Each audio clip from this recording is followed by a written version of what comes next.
Hello friends, welcome back to my YouTube channel Raj Singh classes. तो guys आज जो हम लोग करेंगे Bihar ITI previous year question series को आगे बढ़ाएंगे और 2019 में पूछे गए कुछ इंपॉर्टेंट सामान्य ज्ञान के क्वेश्चंस को देखेंगे जो कि आपका एग्जामिनेशन पॉइंट ऑफ व्यू से काफ़ी इंपॉर्टेंट होने वाला है। ये जो है सारे के सारे क्वेश्चंस काफ़ी इंपॉर्टेंट है आपके एग्जामिनेशन पॉइंट ऑफ व्यू से, तो वीडियो को कम्प्लीटली वॉच करेंगे। ओके, तो चलिए वीडियो को स्टार्ट करते हैं। वीडियो को स्टार्ट करने से पहले अगर अभी तक मेरे चैनल को सब्सक्राइब नहीं किए तो बिल्कुल चैनल को सब्सक्राइब कर लें, साथ में बेल आइकन को प्रेस कर लें ताकि जब भी न्यू वीडियो मैं अपलोड करूं सबसे पहले आपको नोटिफिकेशन मिल पाए। ओके, तो चलिए स्टार्ट करते हैं वीडियो को और देखते हैं सबसे पहला नंबर सवाल को। देखिएगा क्या होगा इसका राइट आंसर, बिल्कुल राइट आंसर बताना है आप लोगों को। चलिए, निम्नलिखित में से कौन सा एक स्थिर पूंजी के रूप में नहीं माना जाता है। निम्नलिखित में से चार ऑप्शन जो दिया है उसमें से आप लोग को बताना है कि कौन एक है जिसमें स्थिर पूंजी के रूप में नहीं माना जाता है। तो गाइज राइट आंसर की बात करें तो वो आपका हो जाएगा मुद्रा। तो ऑप्शन नंबर सी जो है बिल्कुल यहाँ पे करेक्ट होगा। मुद्रा जो है आपका स्थिर पूंजी के रूप में नहीं माना जाता है। चलिएगा सवाल नंबर 2 को देखिएगा। नीति आयोग की शासी परिषद से निम्नलिखित में से कौन सा संबंधित नहीं है। नीति आयोग की शासी परिषद से निम्नलिखित में से कौन संबंध नहीं है। तो गाइज यहाँ पे प्रधानमंत्री, राज्य मुख्यमंत्री और संघ राज्य क्षेत्र के मुख्यमंत्री ये जो है आपका नीति परिषद से जो है संबंधित है। तो आपका राष्ट्रपति जो है ये आपका नीति परिषद से संबंधित नहीं। तो ऑप्शन नंबर बी जो होगा बिल्कुल यहाँ पे करेक्ट होगा। याद रखना, काफी इंपॉर्टेंट क्वेश्चन है। चलिएगा नेक्स्ट सवाल को देखिएगा। भारत के पहले मुख्य चुनाव आयुक्त निम्नलिखित में से कौन थे। भारत के पहले मुख्य चुनाव आयुक्त निम्नलिखित में से कौन थे। तो गाइज वो जो थे आपका सुकुमार सेन थे। तो ऑप्शन नंबर बी जो होगा बिल्कुल यहाँ पे करेक्ट होगा। याद रखना है, काफी इंपॉर्टेंट सवाल है। चलेगा नेक्स्ट सवाल को देखिएगा आप लोग। निम्नलिखित देशों में से कौन सा देश म्यांमार के साथ थल सीमा साझा नहीं करता।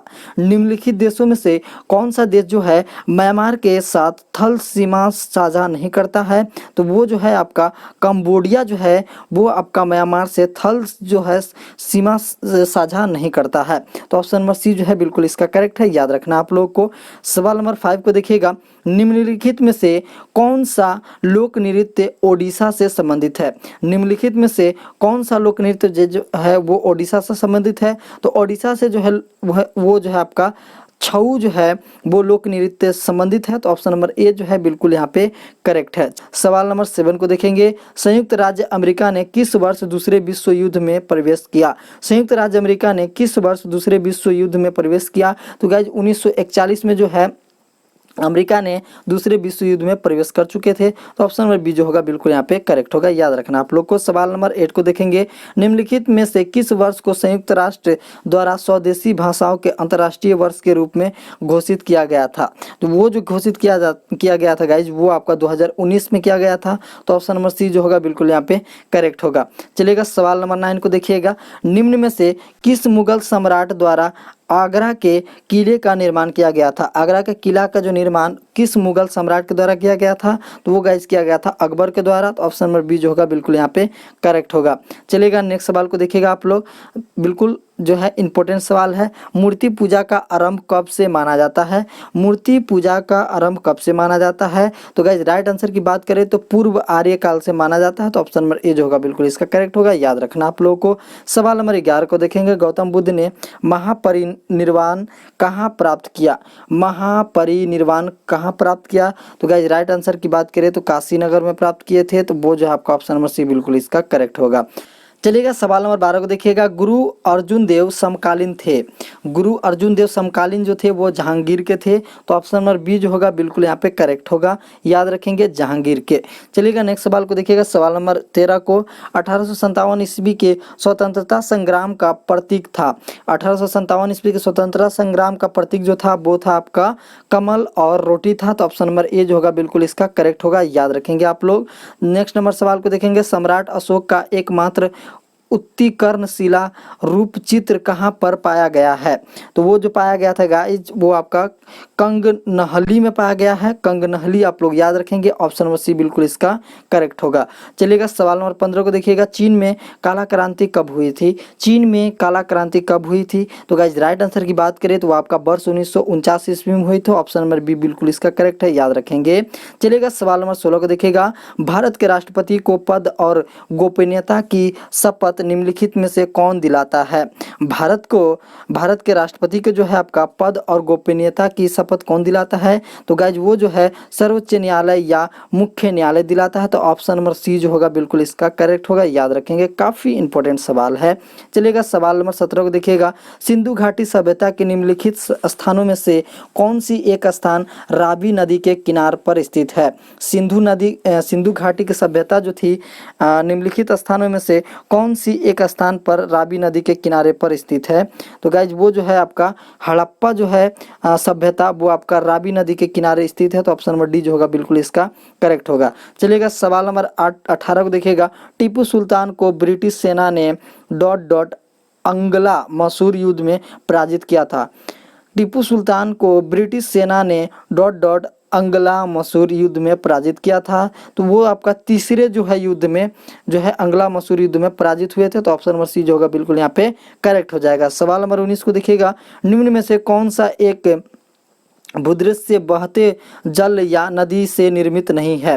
तो गाइज वो जो है आपका हिमोड़ जो है भूदृश्य बहते जल या नदी से निर्मित नहीं है। तो आपका हिमोड़ बिल्कुल करेक्ट आंसर है, ऑप्शन नंबर डी बिल्कुल इसका राइट होगा। चलिएगा सवाल नंबर 20 को देखिएगा आप लोग। भारत में ताजे मीठे जल का प्रमुख स्रोत कौन सा है? भारत में ताजे मीठे जल का स्रोत की बात करें तो वो गाइज आपका भौम जल है। भौम जल जो है वो आपका ताजे मीठे या जल का प्रमुख स्रोत है। तो आपका भौम जल जो है बिल्कुल करेक्ट हो जाएगा, ऑप्शन नंबर ए बिल्कुल इसका करेक्ट हो जाएगा। नेक्स्ट सवाल को देखिएगा। सवाल नंबर 21 को। निम्नलिखित में से कौन सी कंप्यूटर कुंजी द्वारा छोटे अक्षरों को बड़े अक्षर में बदला जाता है? तो आपका कैप्स लॉक है। तो ऑप्शन नंबर सी बिल्कुल इसका करेक्ट हो जाएगा, कैप्स लॉक आप लोग को याद रखना है। सवाल नंबर 22 को देखिएगा। निम्नलिखित में से कौन सा एक मानव निर्मित पर्यावरण नहीं है? निम्नलिखित में से कौन सा एक मानव निर्मित पर्यावरण नहीं है? गाइज राइट आंसर की बात करें तो वो आपका झील है, ऑप्शन नंबर सी बिल्कुल इसका करेक्ट है, याद रखेंगे आप लोग। सवाल नंबर 23 को देखिएगा। निम्नलिखित में से किस वर्ष प्रधानमंत्री ग्राम सड़क योजना शुरू की गई थी? प्रधानमंत्री ग्राम सड़क योजना जो है वो आपका 2000 ईस्वी में शुरू गई थी। तो ऑप्शन नंबर बी जो होगा बिल्कुल इसका करेक्ट होगा, याद रखेंगे, काफी इंपॉर्टेंट सवाल है। सवाल नंबर 24 को देखिए। ओलंपिक के लिए क्वालिफाई प्राप्त करने वाली पहली भारतीय महिला जिम्नास्ट कौन है? गाइज वो जो है आपका दीपा कर्मकार है। तो ऑप्शन नंबर जो सी जो है बिल्कुल यहाँ पे करेक्ट है, याद रखेंगे आप लोग, काफी इंपॉर्टेंट सवाल है। निम्नलिखित में से कौन सा एक भारत में वीरता का दूसरा सर्वोच्च पुरस्कार है? निम्नलिखित में से कौन सा एक भारत में वीरता का दूसरा सर्वोच्च पुरस्कार है? तो आपका महावीर चक्र है। तो ऑप्शन नंबर बी जो होगा बिल्कुल यहाँ पे करेक्ट हो जाएगा। सवाल नंबर 26 को देखिएगा। Harry Potter and the custard child नामक पुस्तक किसने लिखी थी? वो जो है आपका राइट आंसर जो है बिल्कुल जेक रॉलिंग जो है बिल्कुल इसका करेक्ट आंसर है। इन्होंने जो है हैरी पॉटर एंड कस्टर्ड चाइल्ड्स नामक बुक लिखी थी। तो ऑप्शन नंबर सी बिल्कुल करेक्ट है, याद रखेंगे, काफी इंपॉर्टेंट सवाल है। चलिएगा सवाल नंबर 27 को देखिएगा। फ्रांसीसी क्रांति थी किसके शासनकाल में हुई थी? फ्रांसीसी क्रांति थी किसके शासनकाल में हुई थी? तो वो जो आपका हुई थी आपका लुई जो है 16 के में हुई थी। लुई 16 के शासनकाल में हुई, तो आपको याद रखना है लुई 16, ठीक है। चलिए नेक्स्ट सवाल पे आते हैं। निम्नलिखित में कौन सा पृथ्वी का निकटतम ग्रह है?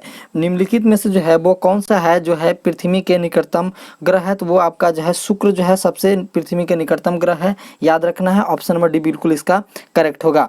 चलेगा नेक्स्ट सवाल में आते हैं, बताइएगा क्या होगा इसका राइट आंसर। पृथ्वी पथ पर सूर्य की परिक्रमा करती है। पृथ्वी पथ पर सूर्य की परिक्रमा करती है। तो गाइज होगा इसका अंडाकार पथ पे। किस पथ पे? अंडाकार पथ पे जो है सूर्य की परिक्रमा करती है। तो ऑप्शन नंबर डी जो होगा बिल्कुल इसका करेक्ट होगा, याद रखेंगे आप लोग। नेक्स्ट नंबर सवाल को देखिएगा। बरमूडा त्रिभुज जो है अवस्थित है। बरमूडा ट्रायंगल जो है वो कहाँ अवस्थित है? तो वो जो है आपका उत्तरी अटलांटिक महासागर में स्थित है। तो बिल्कुल इसका करेक्ट आंसर जो है ऑप्शन नंबर ए बिल्कुल इसका करेक्ट है, याद रखेंगे आप लोग बिल्कुल। चलिए नेक्स्ट नंबर सवाल की तरफ बढ़ते हैं। चलिए बताइएगा, महाबली गंगा किस देश की सबसे बड़ी नदी है? महाबली गंगा किस देश की सबसे बड़ी नदी है? तो गाइज वो जो है आपका श्रीलंका की सबसे बड़ी नदी है। तो ऑप्शन नंबर ए जो है बिल्कुल यहाँ पे करेक्ट है। श्रीलंका की जो है महाबली गंगा जो है वो सबसे बड़ी नदी है। तो ऑप्शन नंबर जो है आपका यहाँ पे ए बिल्कुल करेक्ट है, याद रखना है। चलिएगा सवाल नंबर 32 को देखिएगा आप लोग, क्या होगा इसका राइट आंसर। जल्दी से बताएंगे। निम्न में से कौन सा दर्रा सिक्किम राज्य में स्थित है? निम्न में से कौन सा दर्रा सिक्किम राज्य में स्थित है? तो गाइज वो जो है नुथुला एवं जेलपला दर्रा जो है आपका सिक्किम में स्थित है। तो ऑप्शन नंबर बी जो होगा बिल्कुल करेक्ट है, बिल्कुल करेक्ट है। चलिएगा नेक्स्ट नंबर सवाल को बताइएगा आप लोग क्या होगा इसका राइट आंसर। सतल जल एवं काली नदियों के बीच हिमालय का कौन सा प्रादेशिक विभाग स्थित है? सतल जल एवं काली नदियों के बीच जो है हिमालय का कौन सा प्रादेशिक विभाग जो है स्थित है? तो वो आपका कुमाऊं हिमालय जो है स्थित है।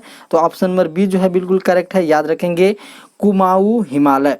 चलिएगा नेक्स्ट नंबर सवाल को देखिएगा। सवाल नंबर 34 को भारत का लगभग 30% क्षेत्र 3 राज्यों में समाहित है। यह 3 राज्य हैं। भारत के जो है 30% पूरा जो है टोटल क्षेत्रफल वो समाहित है, वो कौन से जो है राज्य हैं? तो वो राज्य जो है आपका राजस्थान, मध्य प्रदेश तथा महाराष्ट्र जो है मिलाकर आपका पूरे भारत का 30% क्षेत्रफल हो जाता है। तो आप लोग को याद रखना है option number C, Rajasthan, Madhya Pradesh, Maharashtra. चलिएगा नेक्स्ट नंबर सवाल को देखिएगा। कार्डमम पहाड़ी कहाँ स्थित है?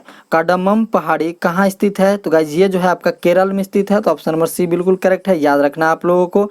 36 नंबर सवाल को देखिएगा। लक्षद्वीप में द्वीपों की संख्या होती है। लक्षद्वीप में द्वीपों की संख्या कितनी है? तो गाइज वो है आपका 36, याद रखना आप लोग को। 36 द्वीप है लक्षद्वीप में। ओके, चलिएगा सवाल नंबर 37 को देखिएगा। निम्नलिखित नदियों में से कौन सी एक बंगाल की खाड़ी में नहीं गिरती है? ये जो नदी है चारों, इसमें से कौन एक नदी है जो कि बंगाल की खाड़ी में नहीं गिरती है? तो ताप्ती नदी जो है गाइज वो आपका बंगाल की खाड़ी में नहीं गिरती है। तो ऑप्शन नंबर सी जो है बिल्कुल इसका करेक्ट होगा। सवाल नंबर 38 को देखिएगा। किसे आधुनिक भारत का जनक कहा जाता है? किसे आधुनिक भारत का जनक कहा जाता है? तो गाइज वो जो है आपका राजा राम मोहन राय को। तो ऑप्शन नंबर सी जो है बिल्कुल इसका करेक्ट होगा। चलिएगा सवाल नंबर 39 को देखिएगा। वहाबी आंदोलन का मुख्य केंद्र था। वहाबी आंदोलन का मुख्य केंद्र कहाँ था? तो गाइज वो जो था आपका पटना में जो था वहाबी आंदोलन का मुख्य केंद्र था। तो ऑप्शन नंबर ए जो होगा बिल्कुल इसका करेक्ट हो जाएगा। सवाल नंबर 40 को देखिएगा आप लोग। किसकी विफलता के बाद स्वराज पार्टी बनाई गई थी? किसकी विफलता के बाद स्वराज पार्टी बनाई गई थी? तो गाइज असहयोग आंदोलन के बाद जो है स्वराज पार्टी बनाई गई थी। तो ऑप्शन नंबर ए जो होगा बिल्कुल इसका करेक्ट हो जाएगा। चलिएगा सवाल नंबर 41 को बताइएगा। संविधान के अनुच्छेद 263 के अंतर्गत अंतर्राज्यीय परिषद की स्थापना किसके द्वारा की जाती है? तो गाइज वो जो आपका राष्ट्रपति के द्वारा जो है अंतर्राज्यीय परिषद का स्थापना की जाती है। तो ऑप्शन नंबर ए जो होगा बिल्कुल यहाँ पे करेक्ट होगा, याद रखना आप लोगों को। सवाल नंबर 42 को देखेंगे। वर्ष 1976 में आपात की उद्घोषणा के समय भारत के राष्ट्रपति कौन थे? जब जो है भारत में आपातकालीन जो है स्टार्ट हुआ था 1976 में, उस समय जो है राष्ट्रपति कौन थे? तो गाइज उस समय जो है फखरुद्दीन अली अहमद थे। तो ऑप्शन नंबर सी जो होगा बिल्कुल यहाँ पे करेक्ट हो जाएगा। सवाल नंबर 43 को देखिएगा। विश्व पर्यावरण दिवस किस तिथि को मनाया जाता है? तो विश्व पर्यावरण दिवस जो है वो आपका 5 जून को मनाया जाता है। तो 5 जून को आप लोग को याद रखना है। चलिएगा नेक्स्ट नंबर सवाल को देखिएगा आप लोग। सवाल नंबर 44 को। किस संवैधानिक सहयोग संशोधन द्वारा मताधिकार की उम्र 21 वर्ष से घटाकर 18 वर्ष कर दी गई थी? किस संवैधानिक संशोधन द्वारा मताधिकार की उम्र 21 वर्ष से घटाकर 18 वर्ष कर दी गई थी? तो वो आपका 61वें संविधान संशोधन के द्वारा किया गया था। तो ऑप्शन नंबर सी जो होगा बिल्कुल इसका करेक्ट होगा, याद रखना है। चलिएगा सवाल नंबर 46 को देखिएगा। निम्न में से किस उच्च न्यायालय द्वारा गंगा और यमुना नदी को जीवित सत्वे यानी लिविंग इंटायर्ड का दर्जा देने का आदेश दिया गया था?